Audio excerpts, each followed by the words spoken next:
السلام علیکم، میں نمرا شہاب اور آپ دیکھ رہے ہیں سرکار نیوز۔ وادی سندھ کی 5000 سالہ قدیم تہذیب موئنجو دڑو، جس کے آثار وادی مہران میں لاڑکانہ کے قریب دریافت ہوئے۔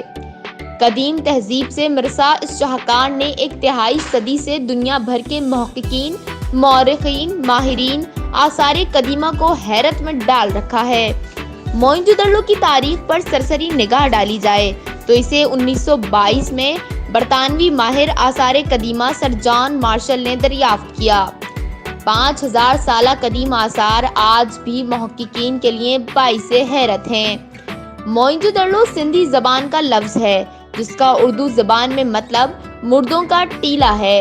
اس شہر میں کے دور کے انسانوں نے بہترین منصوبہ بندی سے بسایا تھا۔ اس شہر کی گلیاں کھلی اور سیدھی، جبکہ پانی کی نکاسی کا مناسب انتظام تھا۔ محققین کے مطابق یہ شہر 7 مرتبہ اجڑا اور دوبارہ بسایا گیا، جس کی اہم ترین وجہ دریائے سندھ کا سیلابی ریلا تھا۔ تاہم یہ کب کھنڈرات میں تبدیل ہوا، اس کے بارے میں مختلف آراء ہیں۔ کچھ لوگ اس خوبصورت شہر کی تباہی کا سبب وسط ایشیا سے آریہ قوم کی آمد کو قرار دیتے ہیں، جبکہ بعض قدرتی آفات کو۔ پرانی کتب کے مطالعے کے بعد یہ بات معلوم ہوتی ہے کہ قدیم زمانے میں دریائے سندھ موئنجو دڑو کے قریب سے گزرتا تھا۔ وہاں کا حقیقی شہر دریائے سندھ اور مغربی کنارے کے درمیان واقع ایک جزیرہ تھا۔ اس سرزمین کا جزیرہ لینے سے یوں سمجھ میں آ رہا ہے کہ وہاں پر دراصل 5 جزیرے تھے، جو بعد میں دریا کے رخ تبدیل کرنے اور ان کے اوپر ریت چڑھ جانے کے سبب اکٹھے ہو گئے اور جزیروں کا گویا ایک گچھا سا بن گیا۔ اب وہاں صرف ٹیلے ہی ٹیلے نظر آتے ہیں، جو تقریباً 250 ایکڑ رقبے پر پھیلے ہوئے ہیں۔ کچھ ٹیلے 20 تو کچھ 30 فٹ بلند ہیں۔ اب تک موئنجو دڑو کے تقریباً 13 ایکڑ اراضی کی کھدائی کی گئی ہے۔ اس دوران یہاں سے تہہ در تہہ 7 شہر ایک دوسرے کے اوپر ملے ہیں۔ قدیم آثار کے ماہرین کے مطابق سیلابی موسم میں جب پانی سے شہر تباہ ہو جاتا تھا تو یہاں کے لوگ اس شہر کے اوپر ایک دوسرا شہر تعمیر کر لیا کرتے تھے۔ موئنجو دڑو کے آثار کی کھدائی کے دوران قدیمی نوادرات اور اشیاء بھی ملی ہیں، جن کا ذیل میں تذکرہ پیش کیا جاتا ہے۔ پیراہن موئنجو دڑو میں رہنے والے مردوں کا لباس دھوتی اور چادر تھا۔ وہ چادر کو دائیں بازو بغل کے نیچے سے گزار کر بائیں کاندھے پر ڈال کر پہنا کرتے تھے۔ اس کے کھنڈرات سے برآمد ہونے والے کچھ مجسموں کو دیکھ کر یوں محسوس ہوتا ہے جیسے مردوں نے دھوتی کے بجائے ایک ایسی گھگری پہنی ہوئی ہے جیسے آج کل شہنائی والے ڈھول بجانے والے پہنا کرتے ہیں۔ کچھ مجسمے بالکل برہنہ ہیں اور کچھ میں لنگوٹ پہنے ہوئے نظر آتے ہیں۔ موئنجو دڑو والے عہد میں مرد اور خواتین عام طور سے زیورات پہنا کرتے تھے۔ عورتیں منکوں کے ہار، چاندی یا سونے کی چوڑیاں اور پازیب پہنا کرتی تھیں۔ کچھ مجموعے عورتوں کو کہنی سے لے کر کندھے تک چوڑیاں پہنے دکھایا گیا ہے، جس سے ظاہر ہوتا ہے کہ اس دور میں بھی چوڑیوں کا رواج عام تھا۔ کچھ زیورات پر جڑاؤ کا کام بھی دیکھنے میں آیا ہے، اسی لیے کہہ سکتے ہیں کہ اس دور میں سونار بھی ہوا کرتے تھے۔ قیمتی پتھر موئنجو دڑو کے آثار سے جو زیورات ملے ہیں، ان سے پتہ چلتا ہے کہ قدیم سندھ کے باشندے عقیق یا سنگ سلیمانی، نیلم اور دیگر قسم کے قیمتی پتھر ہار کے منکوں زیورات میں جڑاؤ کے طور پر استعمال کرتے تھے۔ موئنجو دڑو سے سینکڑوں کی تعداد میں علیحدہ علیحدہ نمونوں اور سائز کی مہریں بھی ملی ہیں۔ قدیم زمانے میں دستور تھا کہ لوگ جب کہیں باہر جاتے تھے تو دروازوں کو باہر سے مہر لگاتے تھے۔ ہر ایک مہر پر دیوتا کی شکل بنی ہوئی ہوتی تھی۔ وہ دیوتا گویا کے مکان کی رکھوالی کرتا تھا اور ان کی ملکیت کو کوئی بھی ہاتھ نہیں لگاتا تھا۔ موئنجو دڑو کے لوگوں کا بھی شاید یہی دستور تھا۔ فن تحریر موئنجو دڑو ملنے والی مہروں پر جانوروں کی اشکال کے علاوہ ہینا معلوم زبان میں چند سطور بھی منقش ہیں، لیکن حروف کی تصویروں کی صورت میں ہیں۔ ساری دنیا میں جو رسم الخط مروج ہیں، ان سے حروف اکثر ایسی تصویریں تحریروں میں سے بنے ہوتے ہیں۔ پہلے حروف کے بجائے جانوروں وغیرہ کی شکل بناتے تھے، وہ شکلیں بعد میں اپنی صورت مٹا کر موجودہ حرف بنی۔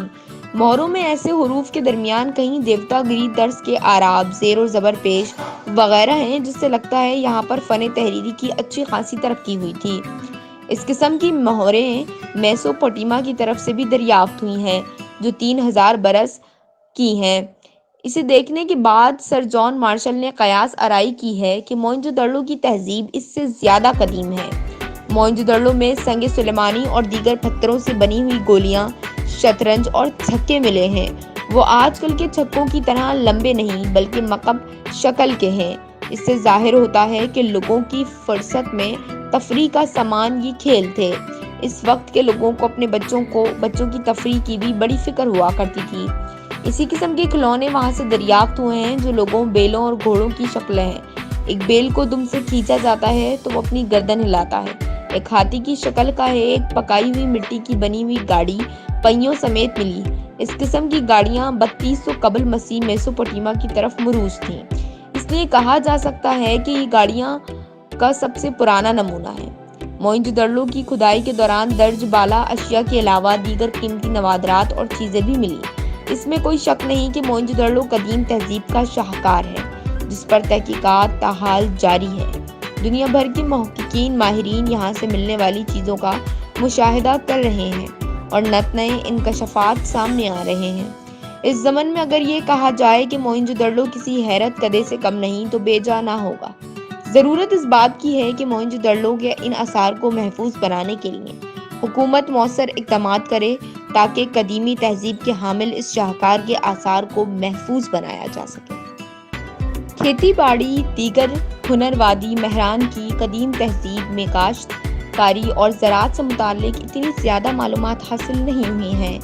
تاہم موئنجو دڑو سے گندم اور جو کے دانے ملے ہیں، اگرچہ تلوں کا ایک دانہ بھی وہاں سے نہیں ملا، لیکن لگتا ہے کہ وہاں تلوں کی فصل بھی ہوا کرتی تھی، کیونکہ وید سے معلوم ہوتا ہے کہ اس قدیم دور میں پنجاب اور سندھ میں تلوں اور جو کی فصلیں بہت ہی اچھی ہوتی تھیں۔ اس وقت اناج پیسنے کے لیے جو چکیاں استعمال کی جاتی تھیں وہ آج کے دور سے خاصی مختلف ہیں۔ پہلے ان چکیوں کے نمونے بھی مختلف ہوا کرتے تھے۔ وہ چکیاں موئنجو دڑو سے بڑی تعداد میں ملی ہیں۔ خوراک تحقیق یہ بتاتی ہے کہ موئنجو دڑو کے لوگ گندم اور جو کے علاوہ کھجور بھی بہت کھاتے تھے۔ کھجوروں کے گٹھلیاں کھدائی کے دوران ملیں۔ اسی وقت لوگ مچھلی بلکہ بڑا گوشت بھی کھاتے تھے۔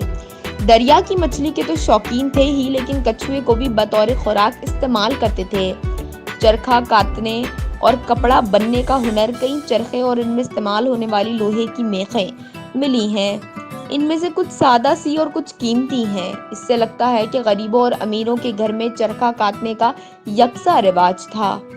ایک تھیلا چاندی کے ظروف، جواہرات اور منکوں سے بھرا ہوا ملا جو انتہائی نفاست کے ساتھ کپڑے میں لپٹا ہوا تھا۔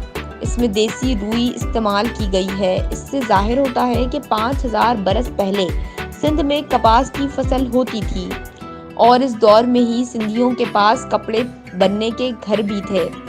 دھات پتھر کے دور کے انسانوں کی طرح موئنجو دڑو کے باشندے بھی پتھر کے اوزار اور برتن استعمال کرتے تھے، لیکن تانبے کا بھی ان کو علم تھا جس سے وہ برتن، اوزار بلکہ زیور بھی بناتے تھے، اور لوہے کا تو ایک ذرہ بھی ہاتھ نہیں آیا۔